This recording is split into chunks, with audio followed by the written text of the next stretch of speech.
I'm trying to get a digital camera by the end of the year, so if you guys could leave a like on the video, that would really help me out. So thank you for your time, and now, on to the video. Have a good day. This video was made by Daft Spunky, so please check the original video and the description of this reaction to see my other reactions to the entire series of Don't Join Team Red. And now, let's go. Click.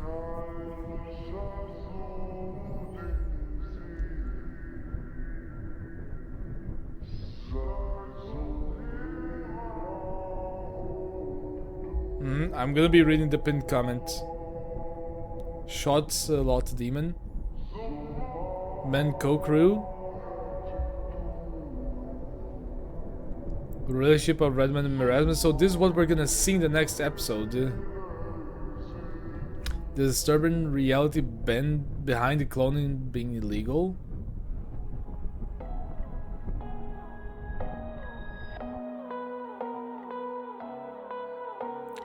Spy's journey continued. Plans to repair Conqueror? Oh, I thought it was already repaired.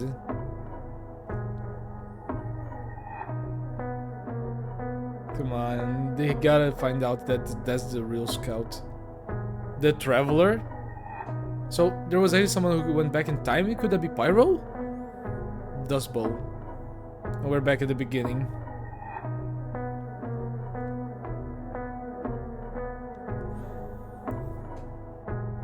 The images will repeat now until the music finishes. Those are all the teasers. Honestly, like, there's just this thing. Wait, gnomed. There's like this thing about the series that like Daft Spunky was just able to expand so much more, you know? Because usually horror series like this, and you can just like get so much, you know, like done in just like a short space. And when once that's resolved, they cannot expand more without just repeating the same story again. Just like many horror movies, like Halloween and Friday the 13th. But Daft Spunky is just expanding it all the time. Let me go ahead and read a little bit about this. So, Shots a Lot Demon. This segment continues the story of the Red Sniper Pyro and Blue Sniper Downman in what remains in 240. They must reach the basement to signal for help, find an engineer to build, find an engineer's building tools, and also extract the teleporter coordinates to escape. Shots a Lot is the equivalent of an aimbot possessing extremely fast reflexes and excellent weapon handling. You know, I want to see how this is gonna work on the regards that we actually have a sniper in our hands. You know, two snipers to be more precise. But before, let me actually see if I can reduce a little bit of like the brightness on me. Let me see it now. Yeah, this seems to be a little bit better. I hope you guys also prefer it like this. So, as we're saying, a name botting like sniper is already scary without if you don't have like a pocket medic to help you. If they find a vaccinator, maybe they can survive one shot and try to just tag team. But my guess, as of now, is that I imagine that if they have casualties, I think that one of the snipers is gonna sacrifice themselves to give the other sniper a shot, you know, to take down the demon. The shots a lot, but we'll have to say. Shots a Lot can shoot 5 bullets out of bolt action sniper rifle in less than 2 seconds. Okay, maybe I just scrapped my own theory, but we'll have to say. The gruesome way he was created will also be shown alongside disturbing footage testing his capabilities. So maybe Shots a Lot could have been the only clone to be sent to take over like this portion of 240, you know? Imagine that. And I don't know how this is gonna go. I think that some people are gonna die. They're gonna have like heavy injuries, like just being like scorched, or maybe just being really gunned down by shots a lot. But we'll have to see. But if I called it, I called it. Maybe one of the snipers will give him like his life, so the other sniper can take out the demon. The second teaser, Menco crew. The ghouls have attacked one of Menco's office in search of weapons, munition, and Australium. Why they want Australium, we don't know. That's something that we'll have to see.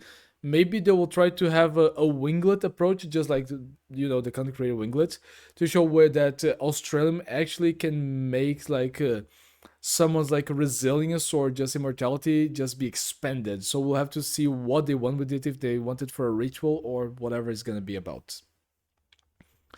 Menco employs special clones as bodyguards and laborers.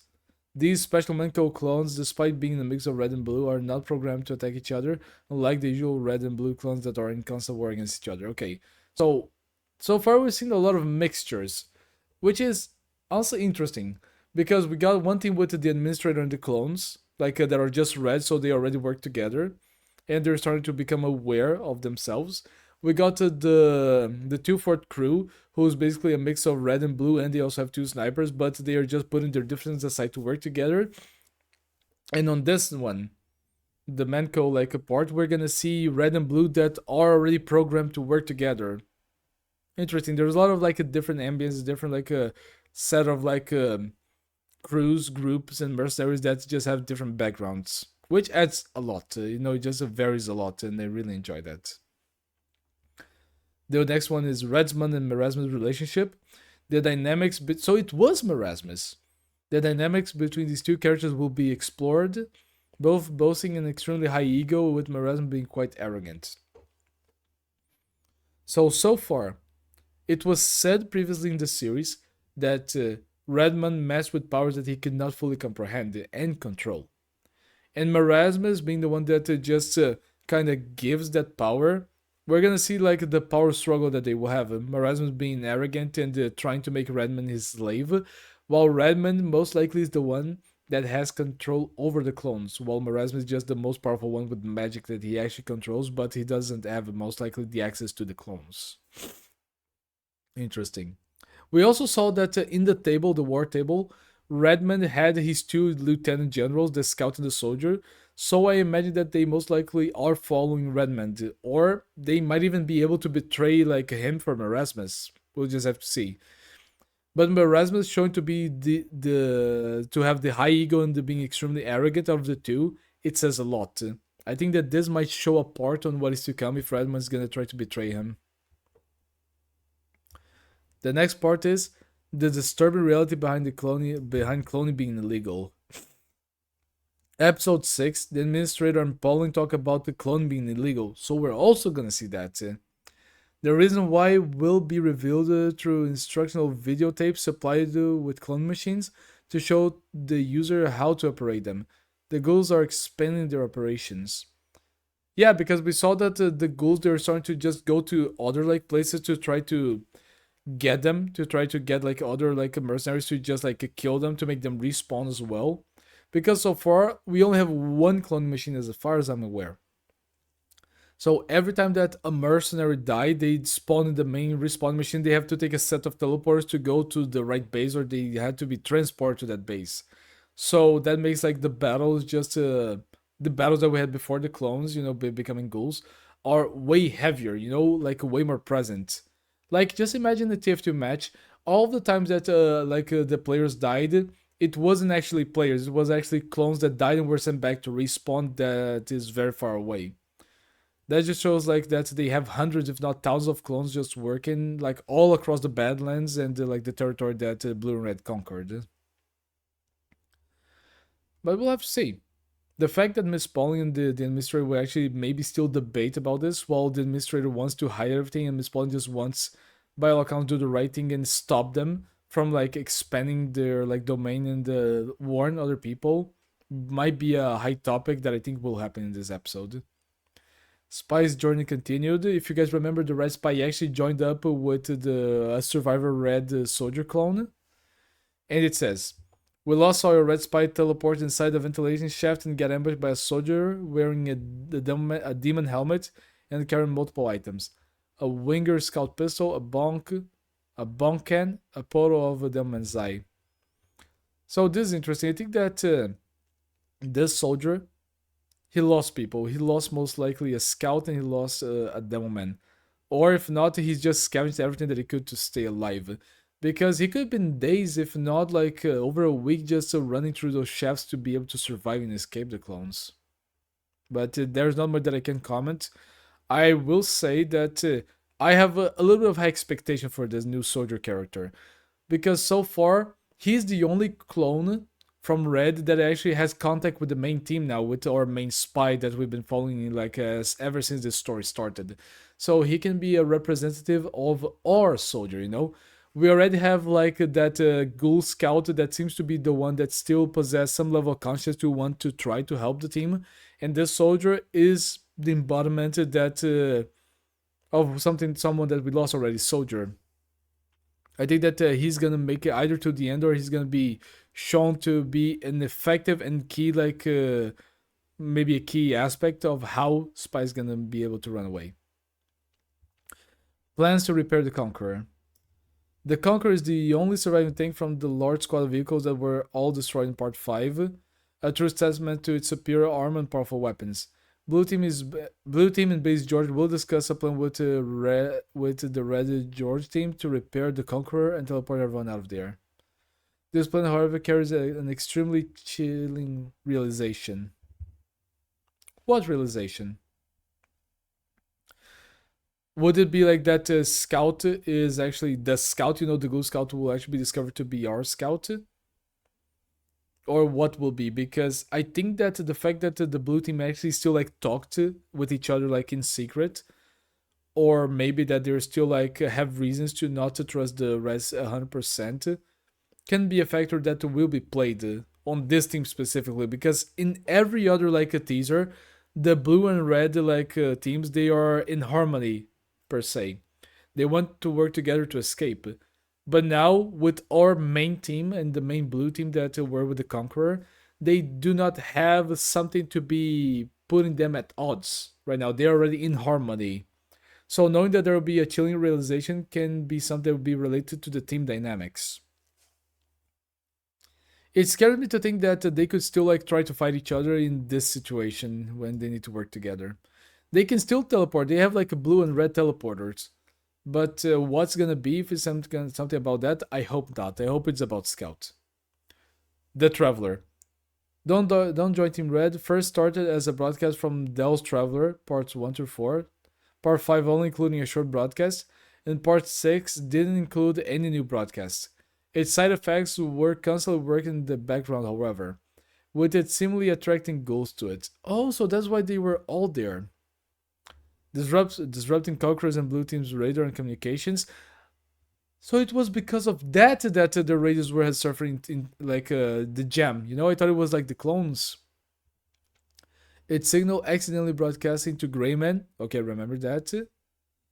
Remember the Greyman gray color pattern in the first episode? Oh, I didn't know that. I never noticed that. Nice one.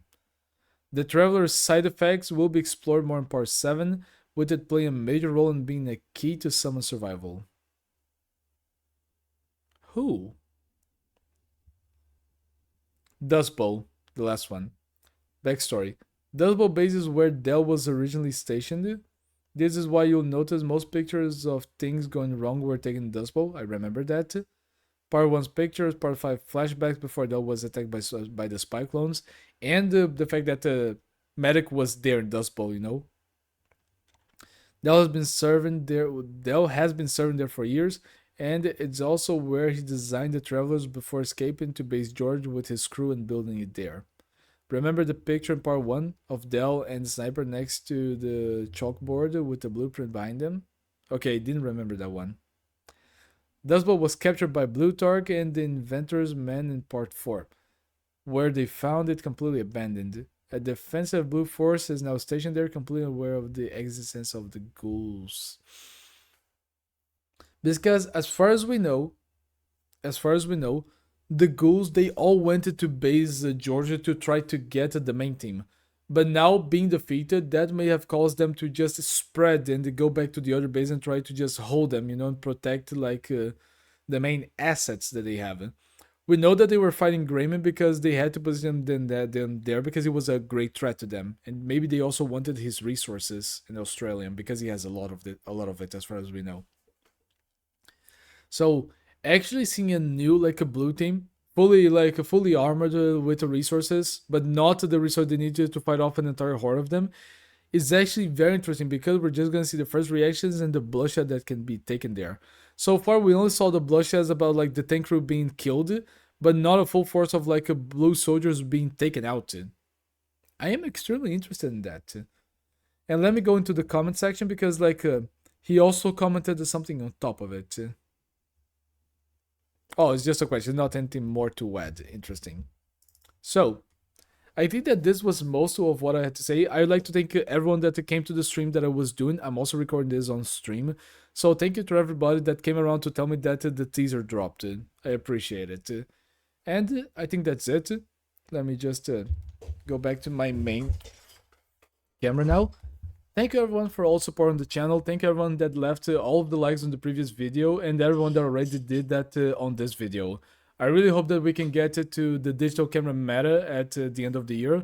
So I apologize if it gets annoying over time, but this is something that I might mention every episode and live stream. So thank you for coming. Remember to give a like to the original video, and I'll see you guys next time. That's Spunky. I am extremely excited to see what's gonna come next. And until next time, or until that episode drops, bye. See ya. Have you considered becoming a patron or a member of the channel? Links down below.